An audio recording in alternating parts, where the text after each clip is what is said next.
All right. Nightfell is a Portland, Oregon-based, let's call them a death doom metal band with influences from funeral, death doom, and a little bit of black metal in some of their choices here and there along the way. I think this is their fourth full-length album, and Never Comes a Storm.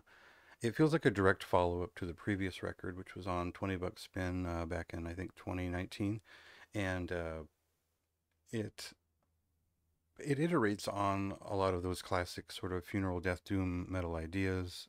The bolt thrower influenced guitar work, which is very important to their sound, and some of the unique guitar signature that the guitarist has developed over many years in various bands. And I think less of the sort of neo crust uh, formative melodicism uh, factors in here. I think that this is more of just a good death metal record that is has the atmosphere of death doom metal or funeral death doom metal, and that doesn't mean it's slow. Most of this is mid-paced death metal, but it's their own thing now, and I think it was on the last record, but this one.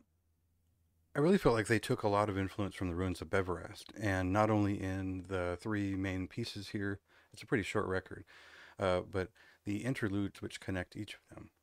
Um, and you'll feel that as you sit with the record and you get to the final track, and it all kind of accumulates in meaning. But the big thing about this record, which I've seen some people suggest, is that it's inconsistent. I don't necessarily agree, but it does feel like there's a piece of the puzzle missing between the first song and the second main song, the longer pieces, which are about 8 to 10 minutes. And there's two interludes or intersecting pieces in the interim, which finish the thread, start a new one, and then start a new one, if that makes sense. So it feels like there's a song that was cut, and we're missing like a chunk of the record, or it's not a really a problem for me because I think the record still flows well. It still makes its statement and it does it succinctly.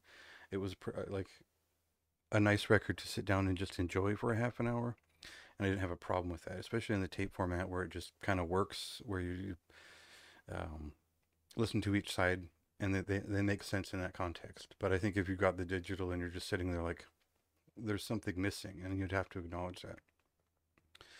Uh, but I think what they do so well that it's not really going to be an issue if you're already a fan of the band. And maybe it's not your best introduction, but it is one of their best albums. It's some of the best kind of accumulation of all of the things that they've picked up along the way. And it's a nice representative record, even if there are some bits that feel like there's something missing. So I had to give this one a high recommendation. Normally that would be a very high recommendation for that score, but there's some of my bias in there as an existing fan, and the fact that I acknowledge that most people will feel like there's one part of this that's missing. So there you go. Check it out if that's your kind of thing. I do think it's one of the better records of the year. I had to pick it up and review it once I found out about it. So there's more to read in there if you want. There you go.